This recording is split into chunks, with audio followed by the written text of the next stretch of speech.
सभी बच्चों का बहुत बहुत स्वागत है। जैसा कि हमारा क्लास 10 में जो टॉपिक चल रहा है वो अम्ल क्षार प्रवण के बारे में हम प्रमुख रूप से बात कर रहे हैं। तो उसी क्रम में कुछ चीज़ें छूट गई थी, उनको मैं ऐड करना चाहता हूँ पुनः। तो सबसे पहले हम बेटा बात कर रहे हैं अम्ल के भौतिक गुण के बारे में बात करेंगे। अम्ल के भौतिक गुण में आ जाओ। अम्ल जो होते हैं वह प्रमुख रूप से स्वाद में खट्टे होते हैं, सबको मालूम है। यह नीले लिटमस पेपर को प्रमुख रूप से लाल कर देते हैं, ये भी मालूम है। अम्ल जो होते हैं वह प्रमुख रूप से इनकी प्रकृति कैसी होती है, संक्षारक। संक्षारक का मतलब मैं आपको समझा रहा था। संक्षारक का मतलब समझिए। संक्षारक का मतलब क्या होता है बेटा? संक्षारक वे पदार्थ होते हैं जो प्रमुख रूप से अपनी उपस्थिति मात्र से किसी अन्य पदार्थ को नष्ट करने का क्या करते हैं, कार्य करते हैं। आपने घरों में रखी हुई बैटरियों को देखा होगा। इन बैटरियों के अंतर्गत अम्ल होता है। यदि इन बैटरियों के अम्ल को हम किसी कपड़े के ऊपर डाल दें तो कपड़ा प्रमुख रूप से क्या हो जाता है, छोटे छोटे टुकड़ों में प्रमुख रूप से टूट कर नष्ट होने का क्या करता है, कार्य करता है। क्यों हो गया? इसलिए हो गया क्योंकि बैटरी के अंतर्गत प्रमुख रूप से क्या उपस्थित था, अम्ल उपस्थित था। और अम्ल जो होगा वह प्रमुख रूप से अपनी उपस्थिति में कपड़े को नष्ट करने का क्या किया, कार्य किया। यही क्रिया जो होती है ना बेटा, इसी क्रिया को हम प्रमुख रूप से संक्षारक की क्रिया के नाम से क्या करते हैं, जानते हैं। अब आ जाओ नेक्स्ट टॉपिक में। अम्ल के रासायनिक गुण बहुत इंपॉर्टेंट है, क्वेश्चन पूछा जाता है, कई बार आता है। बहुत छोटे से वे में मैं आपको समझा दूंगा और सारी चीजें आपको प्रमुख रूप से समझ में आने का कार्य कर लिया जाएगा। सबसे पहली क्रिया लिखिए, धातु सल्फेट के साथ, धातु के साथ क्रिया के बारे में हम बात कर रहे हैं। देखिए जिंक प्रमुख रूप से पाए जाने वाली एक धातु है और H2SO4 जो है वह प्रमुख रूप से पाए जाने वाला एक अम्ल है। इस क्रिया में होगा क्या कि ZnSO4 के निर्माण का कार्य कर लिया जाएगा। जिंक जो होगा वह प्रमुख रूप से पाए जाने वाले SO4 के साथ क्या करेगा, क्रिया करेगा। और SO4 के साथ क्रिया करने के बाद जिंक सल्फेट के निर्माण का क्या कर लिया जाएगा, कार्य कर लिया जाएगा। अब जब यहाँ से जिंक सल्फेट के निर्माण का कार्य हो गया, देखो Zn ने SO4 के साथ क्रिया कर ली। जिंक के ऊपर होता है प्लस, SO4 के ऊपर क्या होता है, माइनस। तो जिंक ने सल्फर के साथ, सल्फेट के साथ जब क्रिया की तो जिंक सल्फेट के निर्माण का कार्य कर लिया। अब बचा हमारे पास क्या, हाइड्रोजन। तो हाइड्रोजन गैस जो होगी वह प्रमुख रूप से मुक्त होने का क्या करेगी, कार्य करेगी। मुक्त होने के लिए सदैव हम इस चिन्ह को उपयोग में लाने का कार्य करते हैं। इस चिन्ह का मतलब समझ लो सब लोग। इस चिन्ह को जब एरो ऊपर की ओर लगाया जाता है तो ये कहा जाता है कि पाया जाने वाला पदार्थ गैसीय रूप में प्रमुख रूप से ऊपर की ओर होने का इसने क्या किया, कार्य किया। तो याद रखना है विशेष तौर पर जिंक जो है वह प्रमुख रूप से H2SO4 के साथ यदि क्रिया करता है तो जब कोई धातु अम्ल के साथ क्रिया करने का कार्य करती है तो इस क्रिया के फलस्वरूप हाइड्रोजन गैस जो होती है वायुमंडल में मुक्त होने का क्या करती है, कार्य करती है। दूसरी क्रिया में आओ, धातु कार्बोनेट के साथ क्रिया के बारे में बात करेंगे। धातु कार्बोनेट क्या करता है, जो धातु कार्बोनेट होते हैं, जब धातु के कार्बोनेट अम्ल के साथ क्रिया करने का कार्य करेंगे तब भी इस क्रिया के अंतर्गत कार्बन डाइऑक्साइड जो होगी और जल की हमें प्रमुख रूप से क्या होती है, प्राप्ति होती है। देख लो बहुत सिंपल सी क्रिया है। कैल्शियम कार्बोनेट लिया CaCO3, यहाँ पे हमने क्या ले लिया, HCl। बहुत सिंपल वे में आपको बता दूं, यहाँ पे Ca की अभिक्रिया कैसे करा दो, Cl के साथ, तो क्या बन जाएगा, CaCl2 की हमें क्या हो जाएगी, प्राप्ति। CaCl2 बन गया कि नहीं बन गया। अब हमारे पास यहाँ पे क्या बचा, CO3 बचा है और प्रमुख रूप से पाए जाने वाले 2 H बचे हैं। यहाँ से एक O ले लो, ले लिया, 2 H 1 O, क्या बन जाएगा, H2O बन गया। एक O भैया यहाँ से क्या हो गया, निकल गया। निकल गया तो यहाँ पे कितने O बचे, 2 O, तो क्या बन जाएगा, CO2। तो यहाँ से CO2 प्रमुख रूप से निकलने का क्या करेगी, कार्य करेगी। धातु कार्बोनेट की क्रिया जब प्रमुख रूप से पाए जाने वाले किसी अम्ल के साथ कराने का कार्य करते हैं तो इस क्रिया के फलस्वरूप कार्बन डाइऑक्साइड और जल जो होता है वह प्रमुख रूप से मुक्त होने का क्या करता है, कार्य करता है। तीसरी चीज आ जाओ, बाइकार्बोनेट के साथ क्रिया। बाइकार्बोनेट के साथ जब आप क्रिया करने का कार्य करोगे तो इस क्रिया में फलस्वरूप भी हमें प्रमुख रूप से जल की और कार्बन डाइऑक्साइड की क्या हो जाएगी, प्राप्ति हो जाएगी। देख लो सिंपल वे में समझा देना, पूरा टॉपिक समझ में आ जाएगा, कोई दिक्कत नहीं है। देखो ये हमने धातु का कार्बोनेट, बाइकार्बोनेट लेने का कार्य किया। बाइकार्बोनेट मतलब HCO3 को हमने इसमें क्या कर दिया, जोड़ दिया। इस अभिक्रिया में क्या करना है, कुछ नहीं करना है, बहुत सिंपल सी अभिक्रिया है। इसकी अभिक्रिया से करा दो, Cl के साथ क्या निकल जाएगा, CaCl2 यहाँ से अलग होने का क्या करेगा, कार्य करेगा। बचा क्या, ये बचा हमारे पास प्रमुख रूप से पाए जाने वाले 2 H बचे, 2 H ये बचे, 4 H हो गए कि नहीं हो गए, 3 दूनी 6 O है, तो भैया ट्वाइस H2O यहाँ से निकाल दो, निकाल दिए। क्या बचा हमारे पास, 2 C बचे और प्रमुख रूप से पाए जाने वाले 2 O बचे। ट्वाइस CO2 को यहाँ से हमने निकालने का क्या किया, कार्य किया। देखो इसी अभिक्रिया को हम अगर फिर से समझाएं तो देखो कैसे होगी ये अभिक्रिया, देखना सब लोग ध्यान देना। हमारी अभिक्रिया थी सोडियम या कैल्शियम बाइकार्बोनेट ले लो, ये ले लिया, ये कैल्शियम बाइकार्बोनेट हो गया, हो गया। कैल्शियम बाइकार्बोनेट की अभिक्रिया हम किसके साथ करा रहे थे, HCl के साथ कराने का कार्य कर रहे थे कि नहीं कर रहे थे। इसको तोड़ दो जरा, क्या बचेगा, Ca बचेगा, बचेगा कि नहीं। इसी प्रकार से प्रमुख रूप से यहाँ पे क्या बचेगा, HCO3। इसके ऊपर क्या लगा है, ट्वाइस, क्या लगा है, ट्वाइस मतलब 2 है कि नहीं। अच्छा देखो यहाँ से हमारे पास प्रमुख रूप से HCl है कि नहीं, यहाँ पे ट्वाइस HCl कर लो, कर लिया। अब यहाँ पे 2 H हो गए, इसके लिए क्या हो जाएंगे 2 H और 2 क्या हो गए Cl2। Ca को किसके साथ निकाल दो Cl2 के साथ, क्या बन जाएगा CaCl2 की आगे क्या हो जाएगी प्राप्ति हो गई। क्या बचा 2 H और 2 H, ये कितने H हो गए 4 H हो गए, कितने H 4 H हो गए। कितने O है हमारे पास 3 दूनी 6, 3 दूनी 6 O। इसके बाद भैया ट्वाइस H2 के रूप में इसको निकाल देंगे, 6 O है, कितने O 6 O। तो भैया इनको निकालने का कार्य करो, क्या बन जाएगा ट्वाइस H2O निकाल दिए, 2 दूनी 4 H और 2 O घटा दो, 4 H पूरे खत्म, 2 4 O अभी हमारे पास बचे हैं, बचे हैं कि नहीं, देखो 2 ही तो निकले, कितने बचे हैं 4 बचे हैं कि नहीं, 4 O इसमें से शेष रह गए, रह गए कि नहीं। अब ये 4 O ले लो, तो यहां से प्रमुख रूप से किसको डालो कार्बन को, क्या बन जाएगा ट्वाइस CO2 यहां से निकलने का क्या करेगा कार्य करेगा। तो इस अभिक्रिया में हमने क्या किया, कैल्शियम बाइकार्बोनेट की अभिक्रिया जब प्रमुख रूप से पाए जाने वाले ट्वाइस HCl के साथ हमने कराने का कार्य किया, अभिक्रिया के फलस्वरूप CaCl2 के निर्माण का कार्य कर लिया जाएगा, जल के अणु निकलने का कार्य करेंगे और कार्बन डाइऑक्साइड जो होती है प्रमुख रूप से मुक्त होने का क्या करती है कार्य करती है।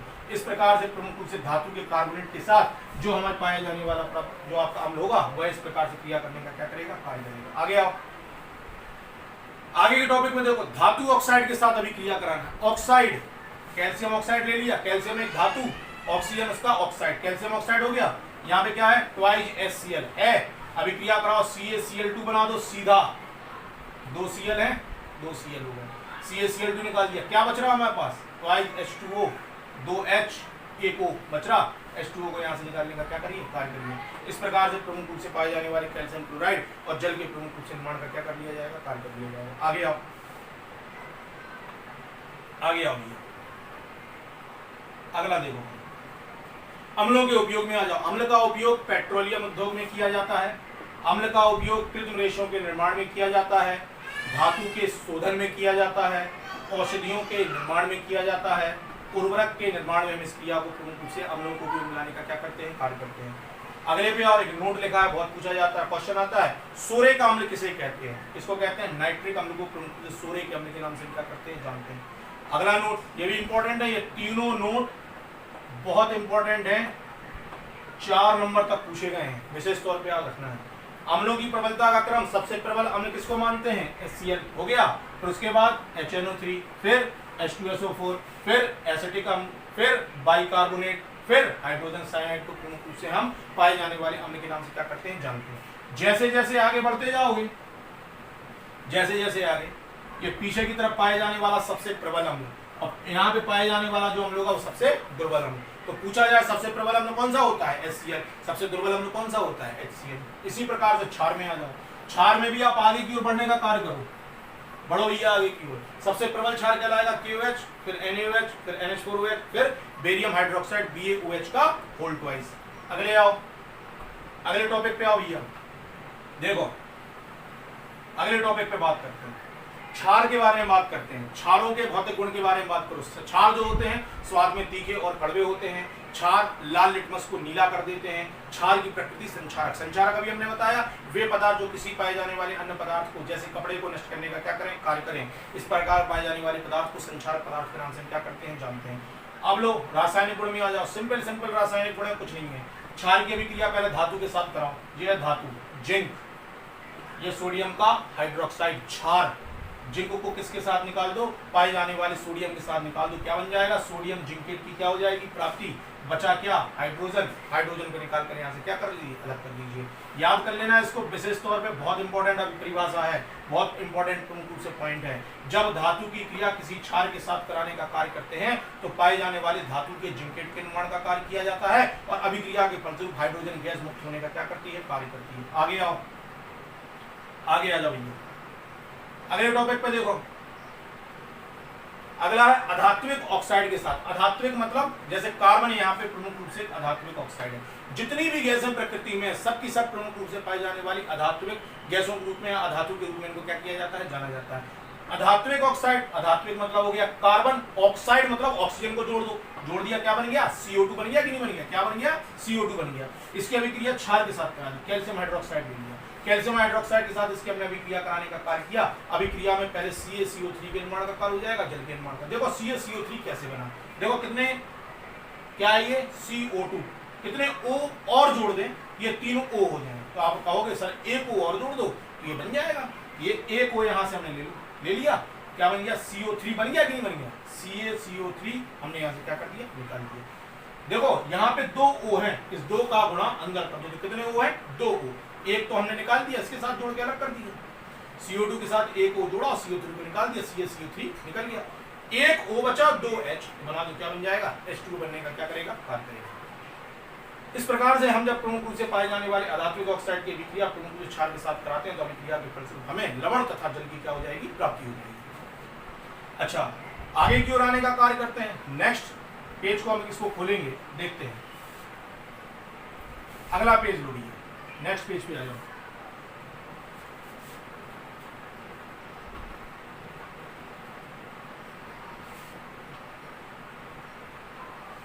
ये हमारा नेक्स्ट पेज हो गया। देखो अगले पेज में देखो, अगले पेज को समझो। अभिक्रिया में अगले पेज में जो अभिक्रिया है, देखो तीसरी अभिक्रिया में हो, क्षार की अभिक्रिया किसके साथ करानी है, जल के साथ। NH4OH अमोनियम हाइड्रोक्साइड क्षार है, क्यों है, क्योंकि हमें जल में घोले जाने पर OH- आयन प्रदान करने का क्या करेगा, कार्य। अमोनियम हाइड्रोक्साइड बोलो, जल में क्या कर दो, घोल दो, तो NH4+ बन जाएगा। हमने बताया था, देखो 2 चीजें दिख रही, NH4 और OH दिख रहा, तो NH4+ के रूप में प्राप्त हो जाएगा, OH किसके रूप में प्राप्त हो जाएगा, माइनस के रूप में प्राप्त होने का क्या किया जाएगा, कार्य किया जाएगा। इस प्रकार से हमें प्रमुख रूप से अमोनियम आयन और OH- आयन की क्या हो जाएगी, प्राप्ति हो जाएगी। किसी भी क्षार को जब आप जल में घोलने का कार्य करते हो तो वह OH- आयन प्रदान करने का क्या करेगा, कार्य करेगा। आगे आ जाओ चौथे में, क्षार को गर्म करने पर, हमने किसी क्षार को लिया, उसको गर्म कर दिया। उदाहरण के तौर पे लिया मैग्नीशियम हाइड्रोक्साइड को हमने लेने का कार्य किया, मैग्नीशियम हाइड्रोक्साइड को हमने गर्म कर दिया। गर्म कर दो तो यहाँ पे मैग्नीशियम MgO, मैग्नीशियम का ऑक्साइड बन जाएगा, एक O और 2H, H2O के निर्माण का क्या कर लेंगे, कार्य कर लेंगे। इस 2 का, ये जो 2 हमें दिखाई पड़ रहा है, इस 2 का गुणा पूरे में कर दो, OH में ऐसा लिखा है ना, OH के ऊपर ट्वाइस लिखा है, तो इस 2 का गुणा O में करो तो कितने O हो जाएंगे, 2। H में कर दो तो कितने H हो जाएंगे, 2H हो जाएंगे कि नहीं हो जाएंगे। तो यहाँ से 2 O में से एक O लिया, Mg के साथ इसकी क्रिया करा दो, MgO निकल गया, एक O बचा, 2H, H2O के निर्माण क्या कर लेंगे। क्षार के उपयोग में आ जाओ, लिखा है क्षार का उपयोग प्रति अम्ल के निर्माण में किया जाता है। प्रति अम्ल मतलब ऐसे पदार्थ जो प्रमुख रूप से पाए जाने वाले अम्ल की क्रिया को रोकने का या उसको कम करने का या उसे नष्ट करने का कार्य करें, पाए जाने वाले इस प्रकार के पदार्थों को प्रति अम्ल कहते हैं। उदाहरण हम आपको बहुत सिंपल सा बताते हैं। देखो जब पेट में गैस बनती है तो कहते हैं कि अम्ल निकल रहा, एसिडिटी हो गई। एसिडिटी होती है तो आप क्या पी लेते हो, इनो। इनो क्यों पिया, क्योंकि इनो के अंतर्गत क्या उपस्थित होता है, क्षार। आपने क्षार को पिया, अम्ल आपके अंतर्गत उपस्थित है, तो क्षार जो होगा वह अम्ल के शरीर के अंतर्गत पाए जाने वाले अम्ल की क्रिया को क्या कर देगा, रोक देगा, और गैस बनना या एसिडिटी बनना क्या हो जाएगी, बंद हो जाएगी। तो क्या हुआ, क्षार ने अम्ल की क्रिया को क्या कर दिया, रोक दिया। इसी क्रिया को हम प्रति अम्ल की क्रिया के नाम से क्या करते हैं, जानते हैं। प्रति मतलब एंटी, उल्टा, उसके विपरीत काम करने का कार्य करे। अगला दूसरे उपयोग में आ जाए, लिखा है साबुन तथा धावन सोडे के निर्माण में इसका उपयोग किया जाता है। चमड़ा उद्योग में इसके उपयोग में लाने का कार्य किया जाता है। खारे पानी को मीठा करने के लिए उपयोग में करने का कार्य किया जाता है, और कागज की लुगदी बनाने के लिए इसको उपयोग में लाने का क्या करते हैं, कार्य करते हैं। अगला यहाँ से जो नोट है बहुत इंपॉर्टेंट है, एग्जामिनेशंस में बहुत पूछा जाता है, विशेष तौर पे हमें इसके बारे में याद रखना है। क्वेश्चन पूछा जाता है, मधुमक्खी और चींटी के काटने पर लाल हो जाता है, फूल जाता है, या उसके अंतर्गत खुजली होती है, क्यों, किस अम्ल के कारण। तो याद रखना, मेथेनोइक अम्ल या फॉर्मिक अम्ल, इसी को कहते हैं। आपका जो पाया जाने वाला फॉर्मिक अम्ल होता है, इसी को कहते हैं HCOOH। इसको हम प्रमुख रूप से पाए जाने वाले फॉर्मिक अम्ल के नाम से क्या करते हैं, जानते हैं, HCHO, फॉर्मिक अम्ल HCHO। ये हमारा प्रमुख रूप से पाए जाने वाला मेथेनोइक अम्ल या प्रमुख रूप से पाए जाने वाले प्रमुख रूप से फॉर्मिक अम्ल के नाम से इसको क्या करते हैं, जानते हैं। तो मधुमक्खी या चींटी के काटने पर प्रमुख रूप से हमें फॉर्मिक अम्ल जो होता है हमारे शरीर में प्रवेश करता है, जिसके कारण जलन होती है, खुजली होती है, दर्द जो होता है प्रमुख रूप से उत्पन्न होने का कार्य करता है। क्वेश्चन पूछा जाएगा, मधुमक्खी या चींटी में कौन सा अम्ल पाया जाता है, तो फॉर्मिक अम्ल इसके अंतर्गत उपस्थित रहने का कार्य करता है। अच्छा आगे देख लो, आगे देख लो भाई, नेक्स्ट लिखा है इसमें टॉपिक। अगला टॉपिक जो हमारे पास है वो है उदासीनीकरण अभिक्रिया। बहुत इंपॉर्टेंट है, सिंपल है। जब किसी अम्ल की, HCl क्या है, एक अम्ल, जब किसी अम्ल की अभिक्रिया किसके साथ करा दो, क्षार के साथ करा दो। जब किसी अम्ल की क्रिया किसी क्षार के साथ कराते हैं, अभिक्रिया के फलस्वरूप लवण तथा जल की क्या होती है, प्राप्ति। इसी क्रिया को हम प्रमुख रूप से पाई जाने वाली उदासीनीकरण अभिक्रिया के नाम से क्या करते हैं, जानते हैं। जब किसी अम्ल की क्रिया किसी क्षार के साथ कराई जाती है तो इस क्रिया के फलस्वरूप लवण तथा जल की क्या होती है, प्राप्ति। इसी क्रिया को हम प्रमुख रूप से पाई जाने वाली उदासीनीकरण अभिक्रिया के नाम से क्या करते हैं, जानते हैं। ये टॉपिक हमारे कुछ छूट गए थे, किताबों में नहीं मिल रहे थे, इसलिए मैंने इनको कंट्रीब्यूट करके सोचा कि आपको इनसे क्यों वंचित रखा जाए, ये भी बता देंगे। सूचकों के सिद्धांत या क्विनेट सिद्धांत के बारे में बात करेंगे। कल हमने आपको एक टॉपिक बताया था सूचक, सूचक के बारे में बताया था। सूचक क्या करता है, रंग के परिवर्तन के आधार पर रासायनिक अभिक्रियाओं के प्रारंभ होने और उनके प्रमुख रूप से समाप्त होने की क्रिया की जो सूचना प्रदान की जाती है, इस प्रकार के पाए जाने वाले पदार्थ जो होते हैं, इनको हम प्रमुख रूप से पाए जाने वाले सूचक के नाम से क्या करते हैं, जानते हैं। ठीक है ना। तो देखिए सूचक के पीछे एक सिद्धांत कार्य करता है, इसको कहते हैं क्विनोइड सिद्धांत। क्विनोइड सिद्धांत जो है, इस सिद्धांत के आधार पर यह माना जाता है कि सूचक जब पाए जाने वाले प्रमुख रूप से बेंजील्डिहाइड, देखो ये प्रमुख रूप से पाए जाने वाले बेंजीन की रिंग है, ये बेंजीनॉइड है। क्या है, बेंजीनॉइड। जब कोई सूचक अपनी बेंजीनॉइड अवस्था में होता है तो कैसा होता है, रंगहीन होता है, मतलब रंग को उत्पन्न करने का कार्य नहीं करता। और जब पाए जाने वाले वह क्विनोइड चक्र के अंतर्गत पहुंचने का कार्य करेगा तो वह प्रमुख रूप से रंग को उत्पन्न करने का क्या करता है, कार्य करता है। आपने देखा, आप देखते हैं कि पाया जाने वाला, अपन लिखते हैं पाया जाने वाला अम्ल जो होता है वह नीले लिटमस पेपर को लाल कर देता है। तो अम्ल ने क्या किया, नीले लिटमस पेपर को लाल कर दिया। कर दिया कि नहीं कर दिया, कैसे कर दिया भाई, अम्ल में प्रमुख रूप से जब अम्ल अपनी बेंजीनॉइड अवस्था में था तब इसने नीले लिटमस पेपर से क्या की, क्रिया की। और जैसे इसने क्रिया करने का कार्य किया, इसने क्या किया, रंग को बदल दिया। जब रंग को बदलेगा तो क्या हुआ, अम्ल ने प्रमुख रूप से अपनी बेंजीनॉइड अवस्था को छोड़कर कौन सी अवस्था में चला गया, क्विनोइड अवस्था में चला गया। जब क्विनोइड अवस्था के अंतर्गत इसने प्रवेश करने का कार्य किया तो पाए जाने वाले प्रमुख रूप से रंग को परिवर्तित करने का क्या कर दिया, कार्य कर दिया। तो विशेष तौर पर याद रखना, जब कोई सूचक अपनी बेंजीनॉइड अवस्था के अंतर्गत उपस्थित रहने का कार्य करता है तो वह प्रमुख रूप से किसी प्रकार के रंग के परिवर्तन का कार्य नहीं करता। लेकिन जब पाया जाने वाला सूचक क्विनोइड के अंतर्गत उपस्थित रहने का कार्य करेगा तब वह प्रमुख रूप से अपने रंग को उत्पन्न करने का क्या करता है, कार्य करता है। इसी सिद्धांत को हम प्रमुख रूप से पाए जाने वाले किसके सिद्धांत से, क्विनोइड के सिद्धांत के नाम से क्या करते हैं, जानते हैं। आइए सिद्धांत को हम प्रमुख रूप से थ्योरी के अंतर्गत देख लेते हैं। जो समझाया है मैंने, इसको थ्योरी में देख लेते हैं। देखिए लिखा है, इस सिद्धांत के अनुसार यह माना जाता है कि सूचक एरोमेटिक यौगिक होते हैं। एरोमेटिक मतलब ऐसे पदार्थ जो प्रमुख रूप से पाए जाने वाले अपने रूप को परिवर्तित करने का कार्य कर सकते हैं। एरोमेटिक यौगिक होते हैं जो बेंजीनॉइड तथा क्विनोइड चलाबेबी रूपों का मिश्रण होते हैं। मतलब इसमें बेंजीनॉइड का भी गुण पाया जाता है और क्विनोइड का भी गुण पाया जाता है, और यह अपने पाए जाने वाले रूपों को परिवर्तित करने का कार्य कर सकते हैं, जिनके रंग अलग अलग होते हैं। मतलब बेंजीनॉइड में होगा तो कोई रंग उत्पन्न करने का कार्य नहीं करेगा, क्विनोइड में होगा तो रंग को उत्पन्न करने का क्या करेगा, कार्य करेगा।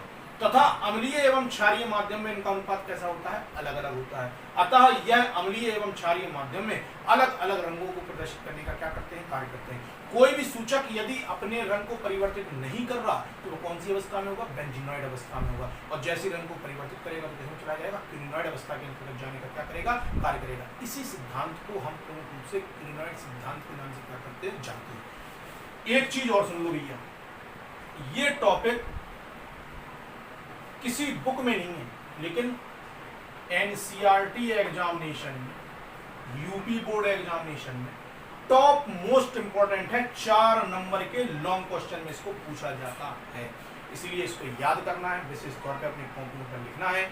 और मैं आशा करता हूं कि मैं जो समझा रहा हूं वो समझ में आ रहा होगा। जो भी चीज आपकी समझ में नहीं है आप मुझे कमेंट बॉक्स में लिखिए, मैं उसका जवाब आपके सामने प्रस्तुत करने का कार्य करूंगा। और इसी आशा के साथ मैं पुनः आपके सामने कल उपस्थित हूंगा। तब तक के लिए बहुत बहुत धन्यवाद, बहुत बहुत आभार आपका।